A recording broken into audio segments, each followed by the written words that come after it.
جتنی دیر میں تم خبر سنتے اور سوچتے ہو اتنی دیر میں وہ مکہ کو محاصرے میں لے لیں گے۔ خالد نے کہا، حبل اور عزہ کی عظمت کی قسم، وہ پہاڑوں اور چٹانوں کو رونتے آ رہے ہیں۔ اگر وہ کراؤل غنیم میں سے کسی اور رستے سے گزرے ہیں تو وہ انسان نہیں، کوئی پیادہ وہاں سے اتنی تیزی سے نہیں گزر سکتا جتنی تیزی سے وہ گزر آئے ہیں۔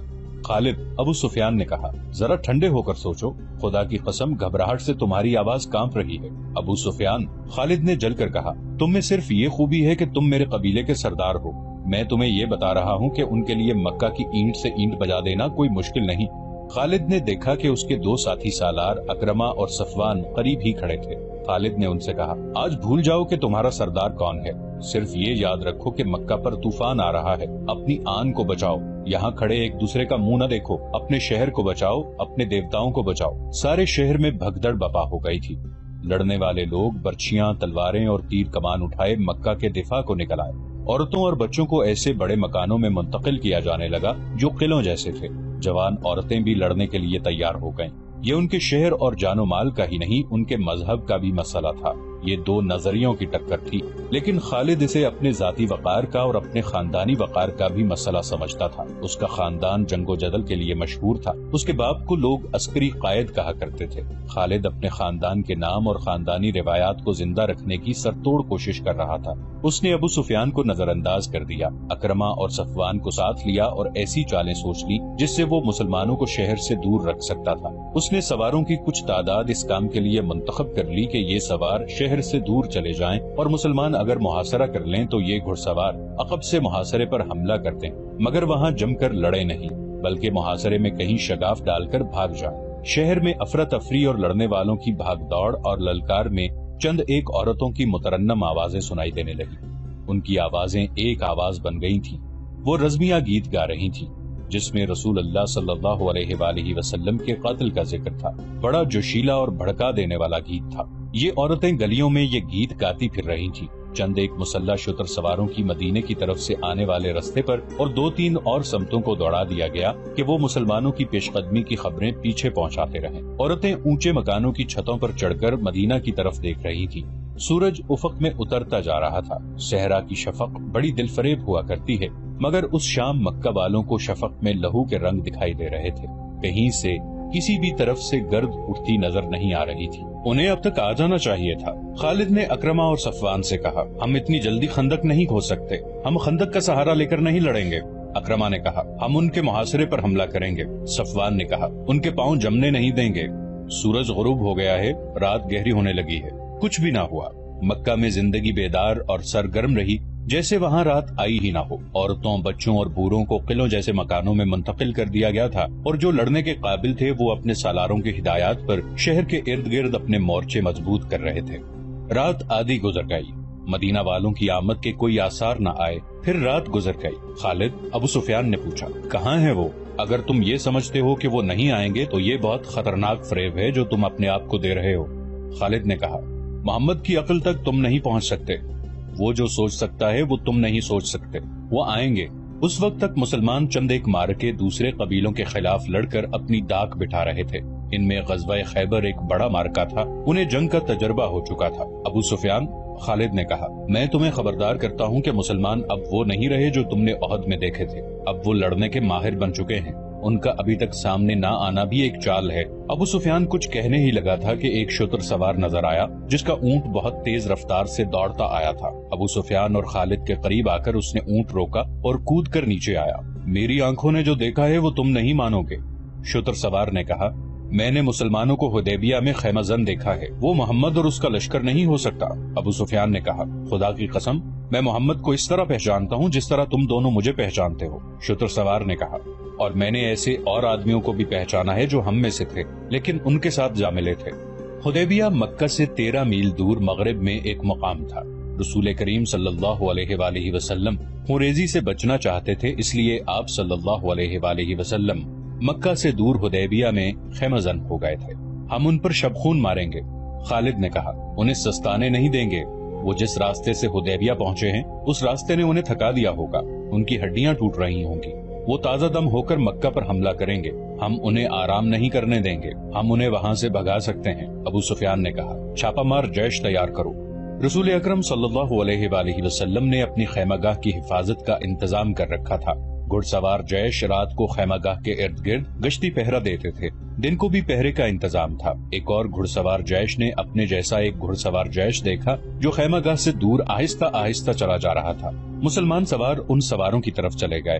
وہ قریش کے سوار تھے جو وہاں نہ رکے اور دور چلے گئے۔ کچھ دیر بعد وہ ایک اور طرف سے آتے نظر آئے اور مسلمانوں کی خیمہ گاہ سے تھوڑی دور رک کر چلے گئے۔ دوسرے روز وہ سوار خیمہ گاہ کے قریب آ گئے۔ اب کے مسلمان سواروں کا ایک جیش جو خیمہ گاہ سے دور نکل گیا تھا واپس آ گیا۔ اس جیش نے ان سواروں کو گھیر لیا۔ انہوں نے گھیرے سے نکلنے کے لیے ہتھیار نکال لیے۔ ان میں جھڑپ ہو گئی لیکن مسلمان سواروں کے کماندار نے اپنے سواروں کو روک لیا۔ انہیں نکل جانے دو۔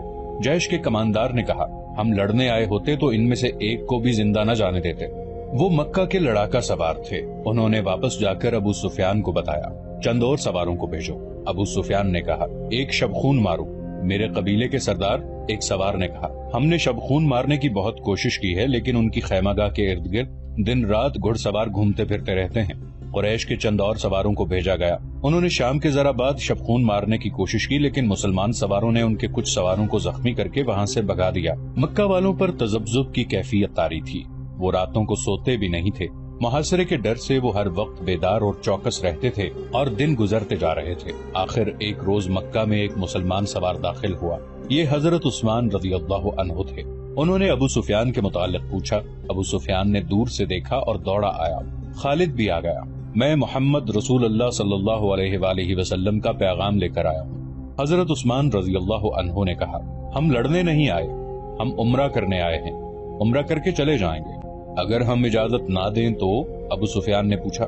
ہم مکہ والوں کا نہیں، خدا کا حکم ماننے والے ہیں۔ حضرت عثمان رضی اللہ عنہ نے جواب دیا، ہم اپنے اور اپنی عبادت گاہ کے درمیان کسی کو حائل نہیں ہونے دیا کرتے۔ اگر مکہ کے مکان ہمارے لیے رکاوٹ بنیں گے تو خدا کی قسم مکہ ملبے اور کھنڈروں کی بستی بن جائے گی۔ اگر یہاں کے لوگ ہمیں روکیں گے تو مکہ کی گلیوں میں خون بہے گا۔ ابو سفیان، ہم امن کا پیغام لے کر آئے ہیں اور یہاں کے لوگوں سے امن کا تحفہ لے کر جائیں گے۔ خالد کو وہ لمحے یاد تھے جب یہ مسلمان سوار پروقار لہجے میں دھمکی دے رہا تھا۔ خالد کا خون کھول اٹھنا چاہیے تھا لیکن اسے یہ آدمی بڑا اچھا لگا تھا۔ ابو سفیان نے عثمان رضی اللہ عنہ کو عمرے کی پیشکش بھی کی تھی لیکن انہوں نے اپنے نبی صلی اللہ علیہ وآلہ وسلم کے بغیر اکیلے عمرہ کرنے سے صاف انکار کر دیا تھا۔ ادھر جب مذاکرات میں زیادہ وقت گزرا تو ہوا کے دوش پر یہ افواہ حدیبیہ پہنچی کہ عثمان رضی اللہ عنہ کو قتل کر دیا گیا ہے، جس کے جواب میں رسول کریم صلی اللہ علیہ وآلہ وسلم نے قتل عثمان رضی اللہ عنہ کے انتقام کے لیے اپنے 1400 جانثاروں سے بیعت لی تھی۔ اسی بیعت کو تاریخ میں بیعت رضوان کے نام سے یاد کیا جاتا ہے اور اسی بیعت کی وجہ سے ابو سفیان سمجھوتے پر راضی ہوا تھا۔ پھر ایک صلح نامہ تحریر ہوا تھا، اسے صلح حدیبیہ کا نام دیا گیا۔ مسلمانوں کی طرف سے اس پر رسول کریم صلی اللہ علیہ وآلہ وسلم نے اور قریش کی طرف سے سہیل بن عمرو نے دستخط کیے تھے۔ اس صلح نامے میں طے پایا تھا کہ مسلمان اور قریش 10 سال تک نہیں لڑیں گے اور مسلمان آئندہ سال عمرہ کرنے آئیں گے اور مکہ میں 3 دن ٹھہر سکیں گے۔ رسول کریم صلی اللہ علیہ وآلہ وسلم قریش میں سے تھے۔ خالد آپ صلی اللہ علیہ وآلہ وسلم کو بہت اچھی طرح سے جانتا تھا لیکن اب اس نے آپ صلی اللہ علیہ وآلہ وسلم کو دیکھا تو اس نے محسوس کیا کہ یہ کوئی اور محمد ہیں۔ وہ ایسا متاثر ہوا کہ اس کے ذہن سے اتر گیا کہ یہ وہی محمد صلی اللہ علیہ وآلہ وسلم ہیں جنہیں وہ اپنے ہاتھوں قتل کرنے کے منصوبے بناتا رہا تھا۔ خالد نبی کریم صلی اللہ علیہ وآلہ وسلم کو ایک سالار کی حیثیت سے زیادہ دیکھ رہا تھا۔ وہ آپ صلی اللہ علیہ وآلہ وسلم کی عسکری اہلیت کا قائل ہو گیا تھا۔ صلح حدیبیہ تک مسلمان رسول کریم صلی اللہ علیہ وآلہ وسلم کی قیادت میں چھوٹے بڑے 28 معرکے لڑ چکے اور فتح و نصرت کی دھاک بٹھا چکے تھے۔ مسلمان عمرہ کر کے چلے گئے۔ 2 مہینے گزر گئے۔ ان 2 مہینوں میں خالد پر خاموشی طاری رہی لیکن اس خاموشی میں ایک طوفان اور ایک انقلاب پرورش پا رہا تھا۔ خالد نے مذہب میں کبھی بھی دلچسپی نہیں لی تھی۔ اسے نہ کبھی اپنے بتوں کا خیال آیا تھا اور نہ کبھی اس نے رسول کریم صلی اللہ علیہ وآلہ وسلم کی رسالت کو سمجھنے کی کوشش کی تھی، مگر اب از خود اس کا دھیان مذہب کی طرف چلا گیا اور وہ اس سوچ میں کھو گیا کہ مذہب کون سا سچا ہے اور انسان کی زندگی میں مذہب کی اہمیت اور ضرورت کیا ہے۔ اکرمہ، ایک روز خالد نے اپنے ساتھی سالار اکرمہ سے جو اس کا بھتیجا بھی تھا کہا، میں نے فیصلہ کر لیا ہے، میں سمجھ گیا ہوں۔ کیا سمجھ گئے ہو خالد؟ اکرمہ نے پوچھا۔ محمد جادوگر نہیں، خالد نے کہا، اور محمد شاعر بھی نہیں۔ میں نے محمد کو اپنا دشمن سمجھنا چھوڑ دیا ہے اور میں نے محمد صلی اللہ علیہ وآلہ وسلم کو خدا کا رسول تسلیم کر لیا ہے۔ حبل و رضا کی قسم تم مذاق کر رہے ہو، اکرمہ نے کہا۔ کوئی نہیں مانے گا کہ ولید کا بیٹا اپنا مذہب چھوڑ رہا ہے۔ ولید کا بیٹا اپنا مذہب چھوڑ چکا ہے۔ خالد نے کہا، کیا تم بھول گئے ہو کہ محمد صلی اللہ علیہ وآلہ وسلم ہمارے کتنے آدمیوں کو قتل کرا چکا ہے؟ اکرمہ نے کہا، تم ان کے مذہب کو قبول کر رہے ہو جن کے خون کے ہم پیاسے ہیں؟ میں نے فیصلہ کر لیا ہے اکرمہ، خالد نے دو ٹوک لہجے میں کہا۔ میں نے سوچ سمجھ کر فیصلہ کیا ہے۔ اسی شام ابو سفیان نے خالد کو اپنے ہاں بلایا۔ اکرمہ بھی وہاں موجود تھا۔ کیا تم بھی محمد صلی اللہ علیہ وآلہ وسلم کی باتوں میں آ گئے ہو؟ ابو سفیان نے اس سے پوچھا۔ تم نے ٹھیک سنا ہے ابو سفیان، خالد نے کہا۔ محمد صلی اللہ علیہ وآلہ وسلم کی باتیں ہی کچھ ایسی ہیں۔ مشہور مورخ واقدی نے لکھا ہے کہ ابو سفیان قبیلے کا سردار تھا۔ اس نے خالد کا فیصلہ بدلنے کے لیے اسے قتل کی دھمکی دی۔ خالد اس دھمکی پر مسکرا دیا مگر اکرمہ برداشت نہ کر سکا، حالانکہ وہ خود خالد کے اس فیصلے کے خلاف تھا۔ ابو سفیان، اکرمہ نے کہا، میں تمہیں اپنے قبیلے کا سردار مانتا ہوں، لیکن خالد کو جو تم نے دھمکی دی ہے وہ میں برداشت نہیں کر سکتا۔ تم خالد کو اپنا مذہب بدلنے سے نہیں روک سکتے۔ اگر تم خالد کے خلاف کوئی کارروائی کرو گے تو ہو سکتا ہے کہ میں بھی خالد کے ساتھ مدینہ چلا جاؤں۔ اگلے ہی روز مکہ میں ہر کسی کی زبان پر یہ الفاظ تھے، خالد بن ولید محمد کے پاس چلا گیا ہے۔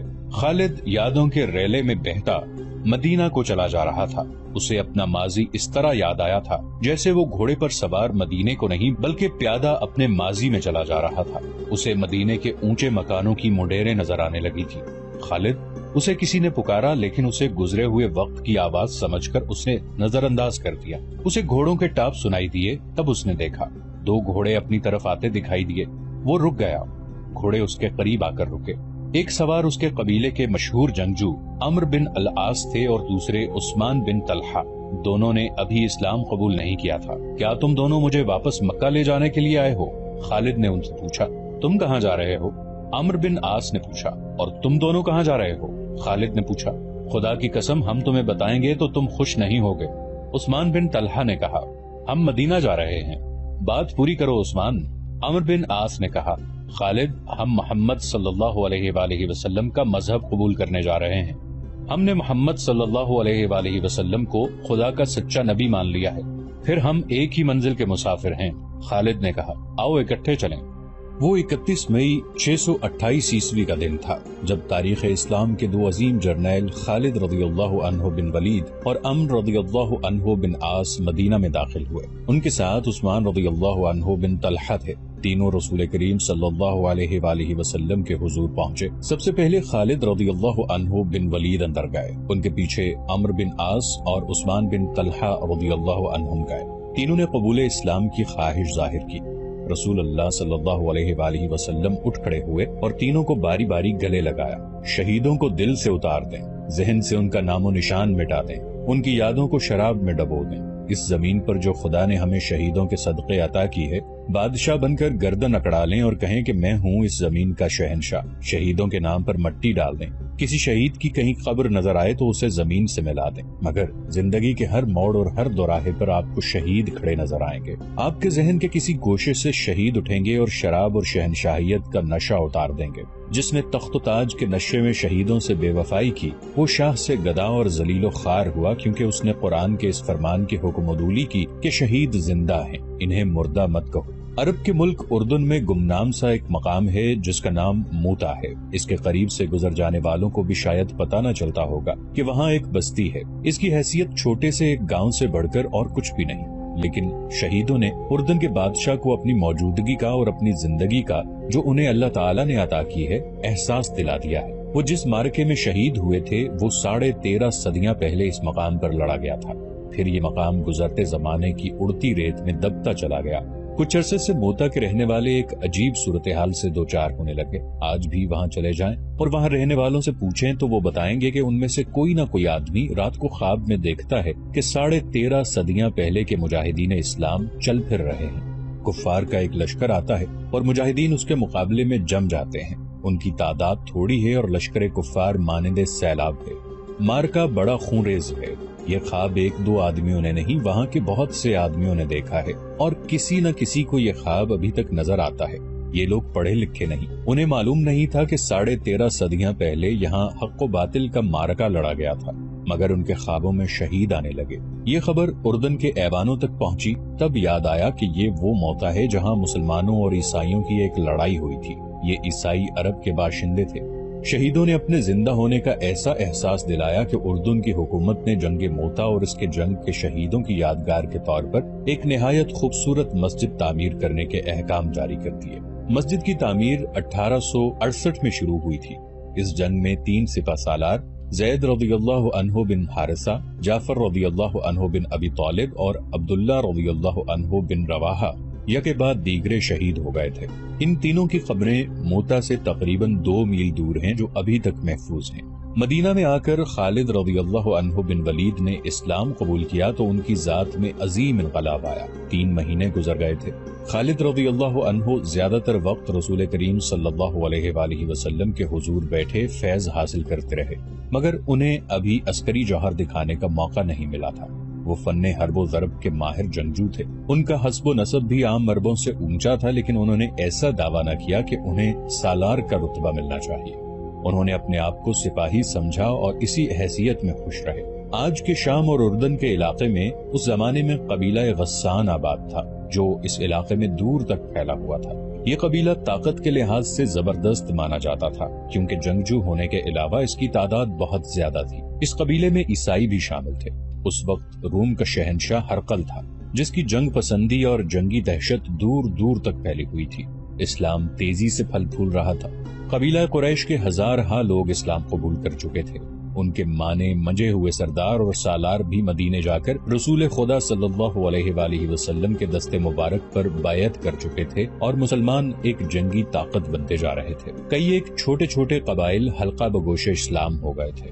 مدینہ اطلاعیں پہنچ رہی تھیں کہ قبیلہ غسان مسلمانوں کی بڑھتی ہوئی طاقت اور اسلام کی مقبولیت کو روکنے کے لیے مسلمانوں کو للکارنا چاہتا ہے اور جنگی تیاریوں میں مصروف ہے۔ یہ بھی سنا گیا کہ غسان کا سردار اعلیٰ روم کے بادشاہ ہرقل کے ساتھ دوستی کر کے اس کی جنگی طاقت بھی مسلمانوں کے خلاف استعمال کرنے کی کوشش کر رہا ہے۔ رسول کریم صلی اللہ علیہ وآلہ وسلم نے اپنا ایک ایلچی، جس کا نام تاریخ میں محفوظ نہیں، غسان کے ایک سردار اعلیٰ کے ہاں اس پیغام کے ساتھ بھیجا کہ اللہ کے سوا کوئی معبود نہیں اور وہ وحدہ لا شریک ہے، اور اسلام ایک مذہب ہے اور دین ہے۔ باقی تمام عقیدے جو مختلف مذاہب کی صورت اختیار کر گئے ہیں توہمات ہیں، اور یہ انسانوں کے بنائے ہوئے ہیں۔ رسول کریم صلی اللہ علیہ وآلہ وسلم نے غسان کے سردار اعلیٰ کو قبول اسلام کی دعوت دی۔ نبی کریم صلی اللہ علیہ وآلہ وسلم نے یہ پیغام اس خیال سے بھجوایا تھا کہ پیشتر اس کے کہ قبیلہ غسان روم کے شہنشاہ ہرقل کی جنگی قوت سے مروب ہو کر عیسائیت کی آغوش میں چلا جائے، یہ قبیلہ اسلام قبول کر لے اور اسے اپنا اتحادی بنا کر ہرقل سے بچایا جائے۔ خدا کی قسم، اس سے بہتر فیصلہ اور کوئی نہیں ہو سکتا۔ خالد رضی اللہ عنہ نے ایک محفل میں کہا، ہرقل نے فوج کشی کی تو یوں سمجھو کہ باطل کا طوفان آ گیا جو سب کو اڑا لے جائے گا۔ غسان کی خیریت اسی میں ہے کہ رسول اللہ صلی اللہ علیہ وآلہ وسلم کی دعوت قبول کر لے۔ کسی اور نے کہا، نہیں کرے گا تو ہمیشہ کے لیے ہرقل کا غلام ہو جائے گا۔ ایک اور نے کہا، اس وقت ہرقل قبیلہ غسان میں داخل ہو چکا تھا۔ اس کے ساتھ جو فوج تھی اس کی تعداد 1 لاکھ تھی۔ غسان کے سردار اعلیٰ کو اطلاع مل چکی تھی، مگر وہ پریشان نہیں تھا۔ وہ ہرقل کے ساتھ دوستی کا ہاتھ بڑھانے کا فیصلہ کر چکا تھا۔ نبی کریم صلی اللہ علیہ وآلہ وسلم کا ایلچی بصرہ کو جا رہا تھا۔ غسان کا دارالحکومت بصرہ تھا۔ ایلچی کے ساتھ ایک اونٹ پر لدے ہوئے زادے راہ کے علاوہ 3 محافظ بھی تھے۔ بڑی لمبی مسافت کے بعد ایلچی موتا پہنچا اور اس نے ذرا سستانے کے لیے اپنا مختصر سا قافلہ روک لیا۔ قریب ہی قبیلہ غسان کی ایک بستی تھی۔ اس کے سردار کو اطلاع ملی کہ 4 اجنبی بستی کے قریب پڑاؤ کیے ہوئے ہیں۔ سردار نے، جس کا نام شرجیل بن عمرو تھا، مدینہ کے ایلچی کو اپنے ہاں بلایا اور پوچھا کہ وہ کون ہے اور کہاں جا رہا ہے۔ میں مدینے کا ایلچی ہوں اور بصرہ کو جا رہا ہوں۔ ایلچی نے جواب دیا، میں رسول خدا صلی اللہ علیہ وآلہ وسلم کا پیغام تمہارے سردار اعلیٰ کے لیے لے جا رہا ہوں۔ کیا تم قبیلہ قریش کے محمد صلی اللہ علیہ وآلہ وسلم کی بات کر رہے ہو؟ شرجیل بن عمرو نے طنزیہ لہجے میں پوچھا۔ پیغام کیا ہے؟ پیغام یہ ہے کہ اسلام قبول کر لو، ایلچی نے کہا، اور باطل کے عقیدے ترک کر دو۔ کیا تم یہ سمجھتے ہو کہ میں اپنے سردار اعلیٰ کی اور اپنے مذہب کی توہین برداشت کر لوں گا؟ شرجیل بن عمرو نے کہا، اگر تم زندہ رہنا چاہتے ہو تو یہیں سے واپس مدینہ چلے جاؤ، میں بصرہ کے رستے سے ہٹ نہیں سکتا۔